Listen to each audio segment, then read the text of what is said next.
If you really stop and think about it. Which I highly recommend doing, by the way. Right. You stop and think about it. Most of us are living our lives like we're just, well, guests in a smart home that someone else programmed. Yeah, it is a highly unsettling thought right out of the gate, but it perfectly captures, the baseline human condition. It really does. Think about it practically. You walk into a room and the lights just turn on to the specific dimness because motion sensors caught you. Right, you didn't touch a switch. Exactly. The thermostat drops to like 68 degrees because the clock hit 10 p.m.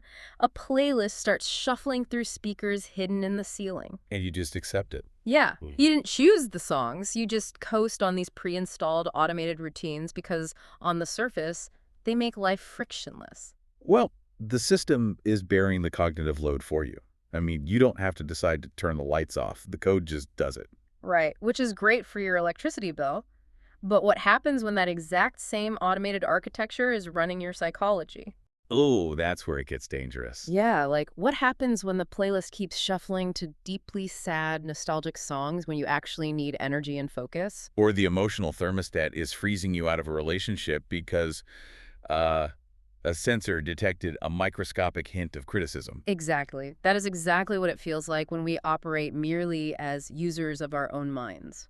We are coasting on this autoplay queue of emotional reactions. Defensive habits, inherited beliefs, stuff we didn't actually write. We're being lived by invisible systems. Yeah, we think we are making choices, but we're often just executing legacy code. So, welcome to another deep dive. Today is all about getting root access to your own operating system. We are talking directly to you, the learner. The one who is just exhausted by the autoplay. Our entire mission today, based on this incredible stack of source material, is to help you transition from being a passive user of your mind Frustrated that the lights keep turning off. to becoming the architect. We're diving specifically into Group 11, Part 2, focusing heavily on Chapter 7 and Chapter 8. And that transition from user to architect, it is a profound shift. It changes the stakes of absolutely everything you do. How so? Like, for the person listening right now, what's the tangible difference? Well, the difference between spinning your wheels for years, like jumping from one self-help framework to another, and actually transforming your life, it doesn't come down to willpower. Thank goodness, because my willpower is tapped out by 3 p.m. Right. Willpower is a finite resource. It actually comes down to the mechanics of how you observe yourself in real time. And how you measure your progress, right? Exactly. If you don't understand the architecture of how your mind changes, you will inevitably misinterpret your own struggles. That misinterpretation is where so much suffering lives, I think. You'll mistake a necessary background system update for a total crash. You'll mistake a familiar challenge for proof that you haven't grown at all. So to change our autoplay queue, we first have to wake up to the fact that we are staring at a screen. We have to realize we aren't the software. We are the programmer. And that brings us to the evolution of awareness. There's this brilliant concept from Chapter 7 called the Recursive Self. The evolution of awareness is the perfect place to start because it maps out exactly how we gain that root access. Walk us through it. The sources lay out this progression, starting with level 1, right? Yeah, level 1, the text calls this the everyday self, or the actor. And to put it bluntly, this is where a vast majority of humanity lives their entire lives. Completely. The actor is just the surface personality. In this state, there is zero distance between you and your experience. You're just performing, reacting. Exactly. You are executing the code. Someone cuts you off in traffic, and you don't just experience anger, you become the anger. Your heart rate spikes, your grip tightens on the wheel. Your entire identity collapses into that singular reactive emotion. There's no space. It's pure, unadulterated reactivity. The actor is just reading the script they were handed by their genetics, their childhood, past traumas. Which naturally leads to the pursuit of level 2. Like if you start engaging in personal work, like taking up meditation, going to therapy, journaling. Right. You eventually access the deeper self, which the sources call the witness. The classic mindfulness state. This is that moment of profound relief where you step back and finally say, oh, wait. I am noticing that I am experiencing anxiety right now. Yeah. My chest is tight, my thoughts are racing, but I am the space holding the anxiety, not the anxiety itself. It is a crucial developmental leap. You create a buffer zone. But what makes this source material so compelling is that it explicitly states the witness is not the final destination. No, it's not. It's foundational, yes. Yeah. But if you stop there, you get stuck. That's why Chapter 7 introduces Level 3. The recursive self. I love this term. It sounds highly technical, almost like a piece of advanced AI architecture. In advanced mental architecture, the recursive self is meta-awareness. Break that down for us. It's the realization that you are not just the reactive actor, and you are not just the detached, passive witness. You are both. And you have the agency to fluidly move between those states. Exactly. Level 1 is being overwhelmed by a panic attack. Level 2 is sitting on a meditation cushion, peacefully observing that you are having a panic attack. And level 3? Level 3 is noticing that you are noticing, and then actively stepping into the control room to rewrite the code in real time. To actively regulate your nervous system. Yes. Okay, I have to push back here on behalf of anyone listening who has a tendency to overthink or overanalyze. Oh, the overthinkers are definitely sweating right now. Right, because mindfulness is already a lot of work. Now we're talking about meta-awareness. Analyzing our own analyzing. It sounds exhausting. Doesn't this just trap us in our own heads? Like, don't I just become a brain in a jar, completely paralyzed by my own self-observation? To the point where you forget to actually live your life. Exactly. That is the most common trap of high-level introspective work, and the sources explicitly warn against it. They use that exact phrasing, don't they? The danger of becoming a brain in a jar, thinking about being a body. They do. Yeah. But the recursive self is the antidote to that paralysis, not the cause of it. How so? Because overthinking is still just the level 1 actor frantically trying to solve an emotional problem using intellect. Oh, wow. Okay, that makes total sense. Because when I'm overthinking, I'm usually gripped by anxiety. You're trying to calculate every possible future scenario just to feel safe? I am definitely not in a spacious, meta-aware state when I'm doing that. Precisely. Overthinking is contracted and desperate. The recursive self is spacious and authoritative. It shifts you from being a frustrated user trying to force a program to work to an empowered administrator. An administrator who understands the system's limitations. It allows you to hold all layers of your experience very lightly. The physical sensation, the raw feeling, the thought, the emotion. You aren't fighting your body's reactions. You are gently editing the narrative layered on top of them. Let's ground this. Imagine you, the learner, are out in the wild. How does this actually look in daily life? There is a brilliant illustrative scenario in the text featuring a recurring protagonist they call the Traveler. Yes, the traveler. So they've been doing this internal work for months. They're sitting in a quiet cafe, enjoying a rare moment of peace. Just minding their own business. And suddenly they get a notification. It's an invitation to lead a major high-profile project. A textbook high-stakes trigger. Instantly, the old smart home programming kicks in. A legacy subroutine, let's call it the identity handler, immediately boots up. And it whispers, say yes.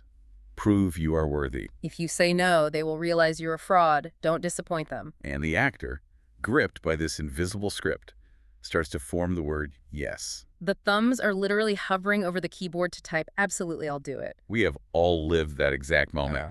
The physical body acts before the conscious mind even has a chance to weigh in. But here is where the recursive self fundamentally changes the timeline.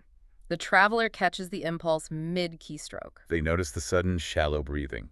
They name the old identity handler's voice, and they just pause. Instead of defaulting to the people-pleasing script, they take a breath, delete the draft, and type something else. They type, thank you so much for thinking of me. Let me check my capacity and get back to you tomorrow. It's vital to notice what didn't happen there. Right. It wasn't a dramatic table flip. No. They didn't scream at themselves for being a people-pleaser. Yeah. They didn't fall into an existential crisis right there in the cafe. It was just a pause. It was buying time to consult the administrator. Instead of letting the autopilot execute a command that would drain their energy for the next 6 months. It's so elegant. But this cafe moment didn't just spontaneously happen because the traveler read a good book. No, it takes practice. They were able to catch that impulse because they had been rigorously practicing a specific 60-second mental patch. And this brings us to one of the most actionable and profound tools in the entire stack of source material. The 5-step noticing protocol. We need to spend some serious time here because this is the pivot point for everything else. The noticing protocol is the actual mechanism of the recursive self. It is how you gain root access in real time under pressure. And it takes exactly 1 minute. It is an active calibration tool. Step 1 is catch, and it takes roughly 10 seconds. In this step, you're just looking for somatic markers. You notice something in your body feels off. Maybe it's a sudden tightness in your throat, a drop in your stomach. Or an intense magnetic urge to reach for your phone and doom scroll. You aren't analyzing it yet. You are just catching the system alert. And focusing on the somatic marker, the physical sensation is critical here. The body always knows before the brain does. Always. The nervous system processes threat cues milliseconds before the prefrontal cortex can formulate a thought about them. By the time you think, oh, I'm stressed, your body has already dumped cortisol into your bloodstream. Step 1 is simply training yourself to notice the physiological red flashing light. Okay, so the light is flashing. You've caught it. Step 2, another 10 seconds. Name. You apply a label to the subroutine that just launched. I am feeling defensive right now, or I am slipping into my fixer mode. But there is a massive psychological caveat here that the sources emphasize. Name without shame. This is where the vast majority of introspective work derails, doesn't it? Oh, absolutely. People are great at catching the pattern, but the moment they name it, they attach a moral judgment to it. There's my people-pleasing pattern again. I'm so weak. I've been working on this for years. Why am I still doing this? I'm pathetic. The shame spiral. It's just so automatic. And mechanically, shame is disastrous for this process. When you introduce shame, you trigger the amygdala, the brain's threat center. You are essentially launching a diagnostic scan to find malware, but because you coded the scan with shame... The operating system registers the scan itself as a virus. Wow. The ego's defense mechanisms instantly deploy to protect you from your own self-criticism. You are right back in the level 1 actor role. Fighting a civil war inside your own head. Exactly. Naming without shame must be fiercely neutral. It is just data collection. Fascinating. The system is currently running the anxiety subroutine. I love that framing. You are a curious scientist observing a reaction in a petri dish, not a judge handing down a sentence. Okay, so we've caught the physical shift. We've named the pattern neutrally. Now we hit step 3, which takes another 10 seconds. Locate. You ask your internal system, which architecture am I currently running? And chapter 7 gives us a brilliant structural metaphor to decode this. This is one of the most illuminating concepts in the material. It offers 2 primary architectures to define how we relate to our environment. The first is R1V, which stands for responsive one variable. Let's deeply unpack this terminology because it's so powerful once it clicks for you. R1V is essentially chameleon mode. Right. If we think of a social interaction as a mathematical equation that needs balancing and you are running R1V, you are making yourself the variable to solve the equation. Exactly. In R1V, the room is the constant and your identity is the variable. You walk into a meeting, a party, or a family dinner. And your unconscious system immediately scans the environment to ask, what is the emotional temperature here? What do these people expect of me? Who do I need to be in this specific context to ensure I am safe, valued, or liked? And then you alter your value. You change your personality, your boundaries, your opinions to match the room. It is incredibly exhausting because you are constantly recompiling your own source code every time you talk to a new person. Which is why the alternatives is so important. The second architecture is AV1. Autonomous variable 1. This flips the equation entirely. In AV1, you are internally anchored. You are the constant, the room, the context, the people around you. They are the variables. This doesn't mean you're rigid or a jerk, right? Not at all. It means your core code doesn't change based on the user interface. Yeah. You are highly adaptable, but your boundaries and values remain stable. You aren't desperately adjusting yourself to please the room. You are defining how you meet the room based on your own internal directives.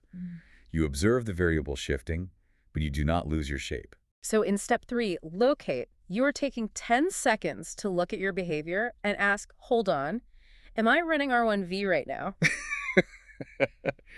Am I shrinking myself because my boss is in a bad mood? Or am I in AV1 holding my center? Which naturally flows into step 4. Check. Another 10 seconds. You hold the current impulse up against your deeper target. Is saying yes to this project actually aligned with my goal of having more time with my family? Or is it just a trauma response to avoid feeling irrelevant?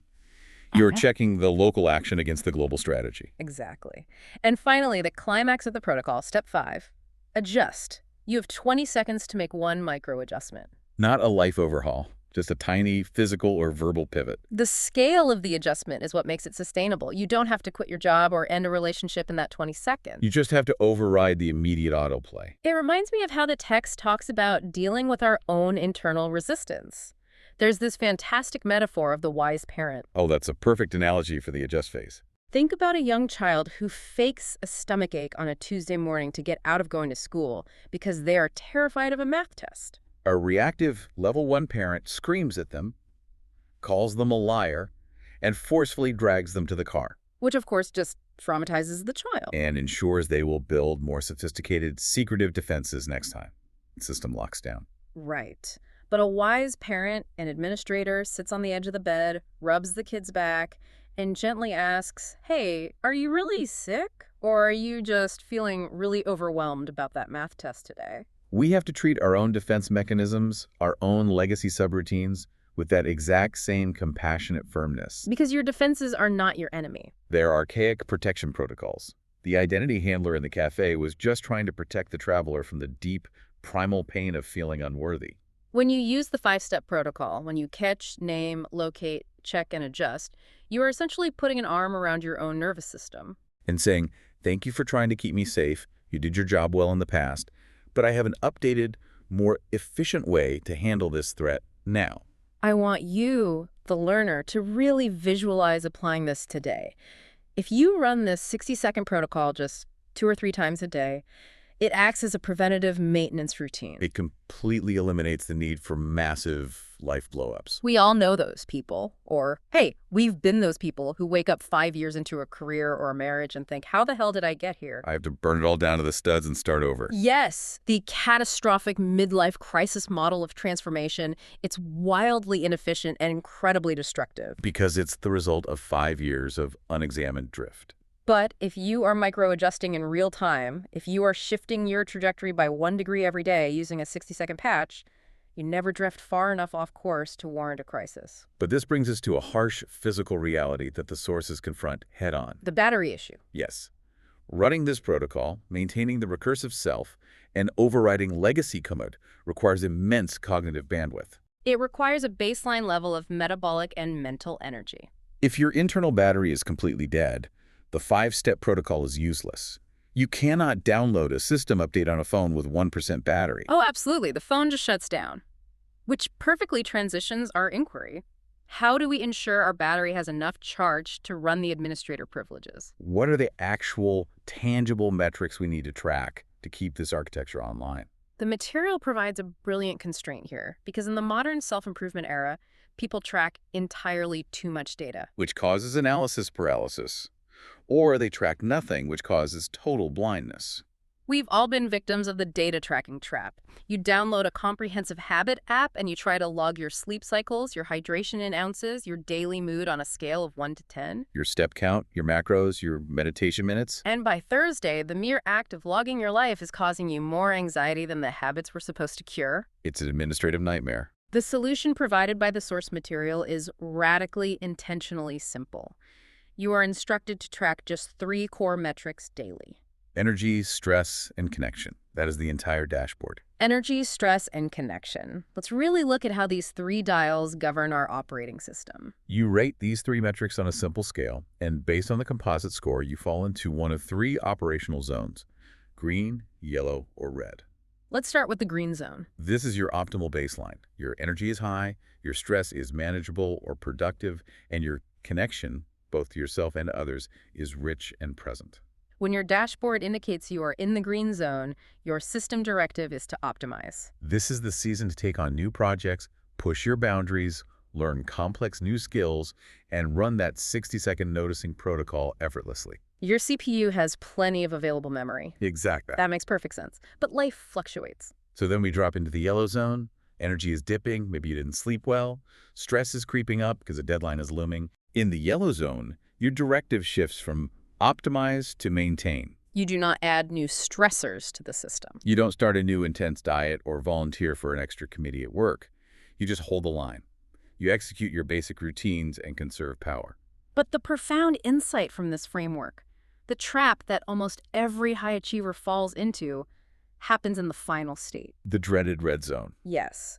The red zone occurs when your energy is severely depleted. Let's say a 3 or lower on your scale. Your stress is critical, a 7 or higher. And your connection is at 0. You feel totally isolated and disconnected from your purpose. And the tragedy is, what do most driven, ambitious people do when they hit the red zone? They immediately try to optimize. It's so counterintuitive, but so common. They wake up exhausted, staring at the ceiling, feeling totally disconnected, and their brain says, things are falling apart. I need to wake up an hour earlier tomorrow to do a cold plunge. I need to meditate for 40 minutes and journal so I can fix this unproductivity. They attempt to force a green zone solution onto a red zone reality. They try to run a heavy application when the CPU is already overheating. And this mismatch is the exact anatomical mechanism of burnout. The source material is unyielding on this point. When you are in the red zone, you must unequivocally stop optimizing. Your sole, singular directive must be restoration. Nothing else matters. This is so incredibly validating to hear, but it also highlights a very tricky behavioral loop the text calls the numbing cycle. Because when we hit the red zone, our system screams for rest. But we often confuse resting with numbing. The distinction between the two is vital. How would you illustrate the numbing cycle? Well, picture this. It's 9 p.m. on a Thursday. You've been in the red zone all week. You are completely drained, cognitively and emotionally. You collapse onto the couch. You pull out your phone, open a social media app, and you just scroll. Or maybe you binge watch 4 straight hours of a true crime documentary that you aren't even really enjoying. You tell yourself, I've earned this, I am resting, I'm winding down. But you wake up the next morning feeling physically heavier, brain fogged, and even more depleted than the night before. Because numbing is not restoration. It is anesthesia. Wow. Anesthesia. Numbing pauses the conscious experience of stress, but it does absolutely nothing to refill the energy battery. It's like dimming the screen on your phone to save power, but never actually plugging it into the wall. That is the perfect analogy. Numbing just stops the battery from draining quite as fast, but the percentage never goes up. True calibration requires recognizing that you are in a numbing loop, pausing, and replacing it with actual restorative rest. And rest looks different for every unique operating system. For some, it's a long walk in silence. For others, it's deep sleep, or calling a friend who doesn't drain them but actively fills their cup. But the activity must actively recharge the battery. And understanding this battery dynamic is crucial for surviving what Chapter 7 calls the slip back. Because no matter how advanced you get, you will slip back. You will have a week where a major life event throws you deep into the red zone. You numb out on the couch for 3 days. You snap at your partner, you revert to chameleon mode, and you completely abandon the 5-step noticing protocol.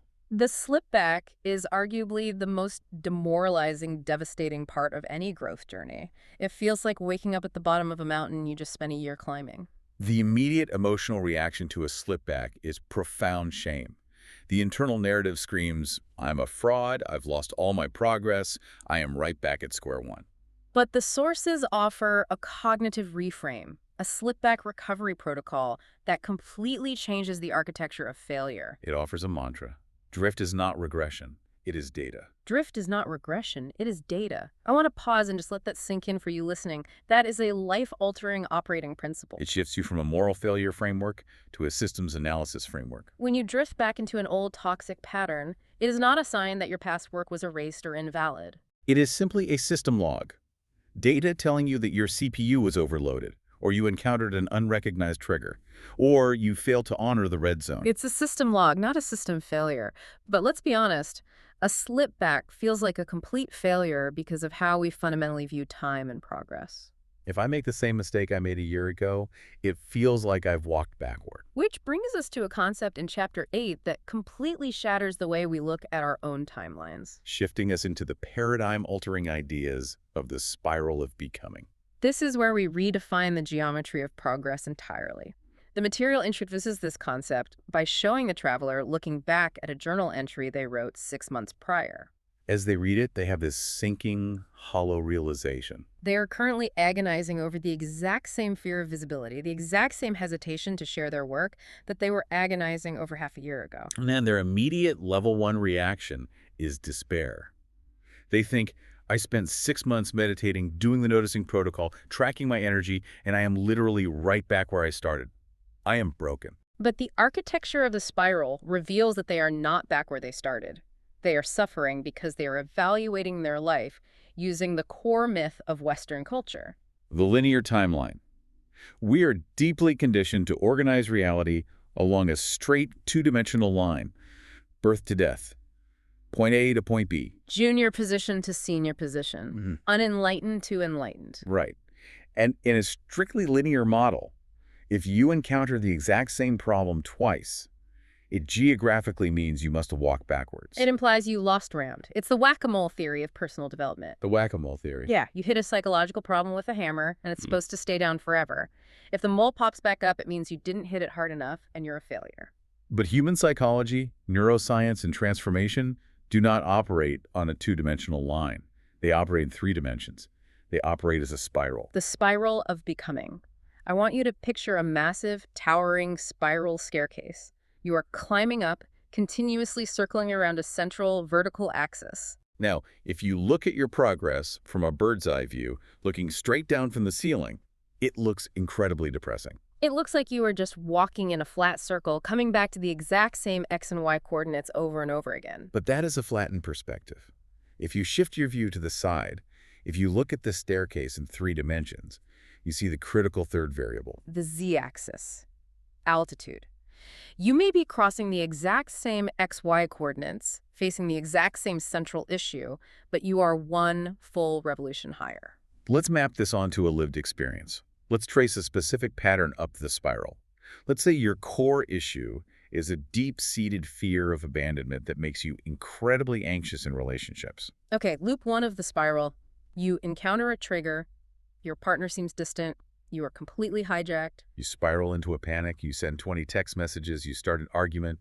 You are completely fused with the terror. You don't even know what a trigger is. You are just surviving. Then you survive it. You start doing the internal work. You learn about your attachment style. You climb the stairs. A year later, you hit loop 2. On loop 2, your partner is distant again. You encounter the exact same XY coordinates, the fear of abandonment.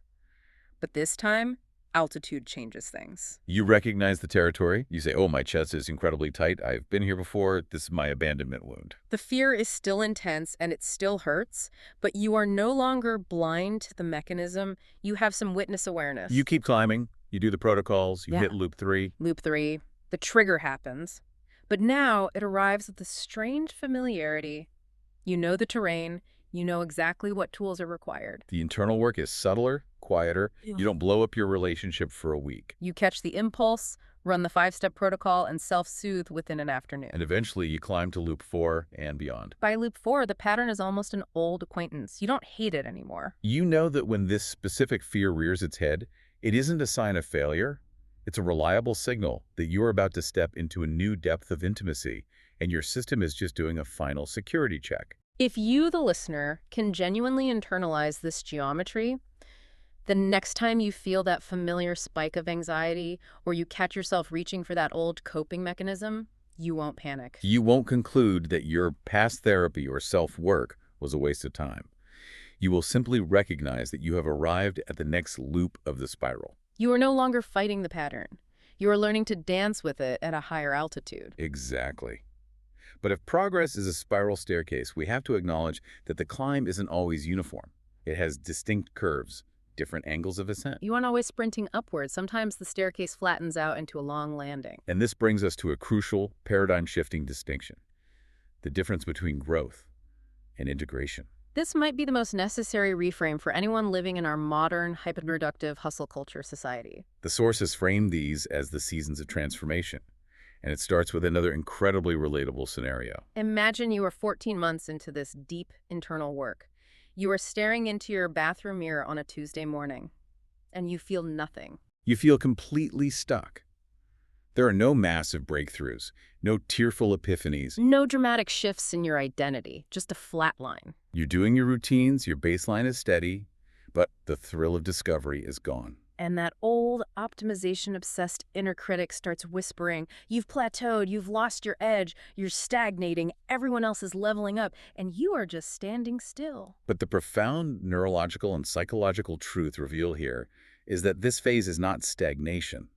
It is consolidation. To explain this, we can look at how the natural world handles operating system updates. The sources use the metaphors of a botanical garden and a winter farm. When you watch a time-lapse video of a plant growing, it doesn't just shoot straight up in a smooth, continuous line. It grows in explosive bursts, followed by long pauses, because biologically, roots must grow before shoots. Before a plant can safely grow taller and support more weight, it has to spend a massive amount of energy growing deeper, invisible roots into the soil to stabilize itself. The winter farm metaphor takes this even further. Someone from the city drives past a frozen, snow-covered farm in January and assumes it's dead time. The farmer's just sitting around. The soil is useless. But the farmer knows the absolute truth.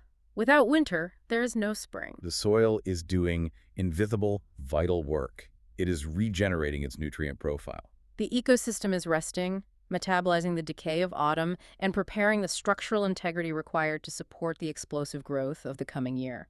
If we translate this agricultural metaphor back into our digital software terminology, we can clearly see the two distinct phases. First, you have the growth phase, your internal spring and summer. This is the era of rapid expansion. Cognitive energy is high. You are devouring new deep dives like this one, reading new books, having mind-bending insights, and crossing new thresholds. Everything feels electric and full of potential. It's the honeymoon phase of personal development. You feel like you're unlocking the secrets of the universe every Tuesday. But eventually, inevitably, the season turns. You enter the integration phase, your autumn and winter. Your energy becomes steadier, maybe even a bit muted. Those electric insights become incredibly rare. You aren't learning fascinating new concepts. Yeah. You are just repetitively executing the routines you've already learned. But here is the rub. In a culture where every algorithm, every social media post, and every targeted ad is screaming at us to level up, crush our goals, and 10x our productivity. How do you actually convince your nervous system that a plateau is a good thing? Exactly. How do you sit still and allow integration to happen when you feel a desperate fear of missing out, watching everyone else seemingly sprint past you? It requires immense discipline, because forcing growth during a season of integration is neurologically dangerous. The sources break down the architecture of the spiral into 5 microphases to explain exactly why integration is so critical. Awareness, friction, experimentation, integration, and finally, the next loop. Let's really drill down into that integration phase. What is actually happening under the hood when we feel like we are just plateauing? What's happening is massive, metabolically expensive background processing. Let's say you've spent the growth phase learning the 5-step noticing protocol. Initially, executing that protocol takes an enormous amount of conscious prefrontal cortex energy. You have to actively force yourself to pause. But during the integration phase, your brain begins the heavy lifting of neuroplasticity. It is literally wrapping myelin sheaths around those new neural pathways to insulate them and make the signals travel faster. It is shifting the behavior from the conscious, effortful brain into the basal ganglia, making it an automatic habit. This is exactly like a smartphone, downloading and installing a massive foundational OS update in the background. If you look at the screen, the phone looks like it's just sitting there on the table doing absolutely nothing. Precisely. And what happens if you try to open 5 heavy, battery-draining apps while the core OS is in the middle of a critical installation? The phone overheats, the update corrupts, and the entire system crashes. You brick the phone. That is exactly what happens when you try to force spring during winter. If you refuse to honor the integration phase, if you say, I'm bored, I need to start a new diet, launch a new side hustle, and completely change my workout routine, You interrupt the neural download. You fracture the foundation before it sets. the most tragic mistake people make is abandoning their new practices during the integration phase because they mistake the lack of excitement for failure. They quit right before the new code becomes natively installed. Wow. Okay, so honoring the winter, protecting that background update is absolutely non-negotiable for long-term transformation. It really is. But practically speaking, how do you know? I'm sure you, listening right now, are asking, that makes perfect sense, but how do I objectively know if my system is doing a vital background update or if I'm genuinely just procrastinating and making excuses to be lazy? It's the most important question to ask, and the material provides a specific diagnostic tool to answer it. It's a 5-question phase diagnostic designed to bypass your ego and pinpoint exactly where your operating system is on the spiral. I love a clean diagnostic. Let's walk through these 5 questions slowly because the psychology behind them is brilliant. Question 1. What is the texture of my energy right now? Is it high, expansive, and deeply curious? Or is it steady, flat, and perhaps even a bit bored with my routines? If it's expansive, your CPU has bandwidth for growth. If it's flat, your energy is being diverted to background processing. Question 2. Am I currently drawn to learning entirely new things, or am I feeling a quiet pull to just deepen my mastery of the old things? Question 3.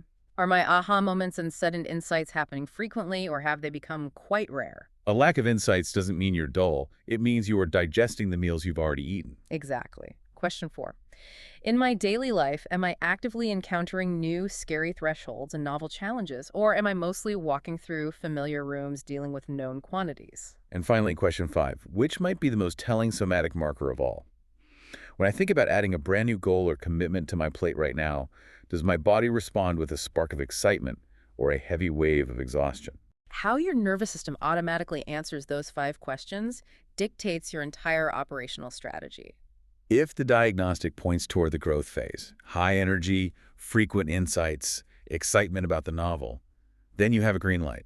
Lean in. Take the risk. Launch the project. Push your edges because the system is primed for expansion. But, and this is the crucial pivot, if your answers point to integration steady but flat energy, rare insights, and feeling deeply exhausted at the mere thought of adding one more thing to your calendar, then you must enact a hard boundary. You must consciously, unapologetically stop adding new inputs to your life. You have to trust the plateau.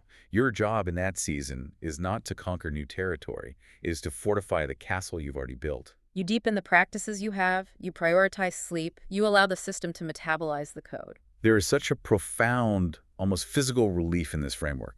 It gives you radical, scientifically backed permission to stop constantly trying to fix yourself. We are conditioned to believe that if we aren't sweating, we aren't growing. But sometimes the absolute most advanced high-level maneuver you can execute for your own development is simply maintaining your baseline, watering your roots, and taking a nap while the OS updates. It completely neutralizes the shame of the plateau. You are not stuck, you are stabilizing. Okay, we have covered some incredibly deep territory today. Let's pull all of these threads together and view the complete architecture we've mapped out. We started by confronting the unsettling reality that we often live as passive users in a smart home programmed by our past. But we discovered how to get root access. We unlocked the concept of the recursive self, the meta-awareness that allows us to step out of the reactive level 1 actor, bypass the passive level 2 witness, and become the active administrator of our own code. We learned the exact keystrokes for the patch, the 60-second noticing protocol. Catch the somatic marker. Name the subroutine without triggering the malware of shame. Locate your architecture. Are you running the exhausting R1V chameleon mode or the anchored AV1 constant? Check the impulse against your true target and make one gentle 20-second adjustment using the compassionate firmness of a wise parent. We learned how to read our internal dashboard, tracking energy, stress, and connection. And we exposed the dangerous trap of trying to optimize when the system is flashing red and begging for restoration. We fundamentally shattered the myth of the linear timeline. We embraced the 3D geometry of the spiral of becoming, understanding that a slipback is not regression, it's just data. And encountering an old demon just means you're facing it at a higher altitude. And finally, we learned the crucial discipline of honoring the winter. We learned to use the phase diagnostic to protect our system during the metabolically expensive process of integration. If there is one overarching thesis you take away from this deep dive, let it be this. Transformation is not a destination. There is no final utopian level you unlock where you are perfectly optimized, permanently in the green zone, and never struggle with an old pattern again. The pursuit of a friction-free existence is a ghost hunt. The spiral is the path. The active conscious process of becoming is the ultimate state of being. But before we officially sign off, I want to leave you with one final mind-expanding thought.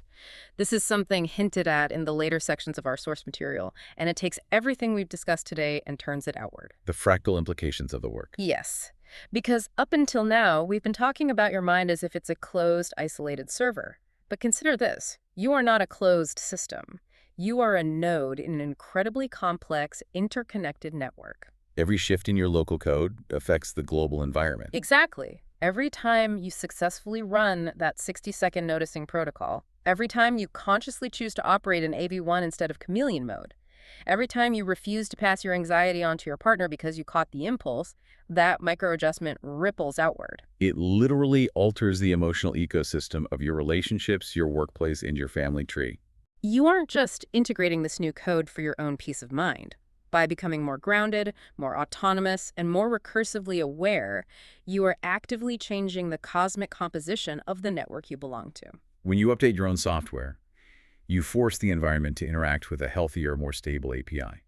You elevate the baseline for everyone around you. It is a massive responsibility, but it's also incredibly empowering. So as you step back into the smart home of your life today, look around. Notice the lights, listen to the playlist your mind is currently running, and ask yourself, Am I just coasting on autoplay, or am I consciously choosing to rewrite the code? The administrator dashboard is open. You have the access rights now. What are you going to queue up next?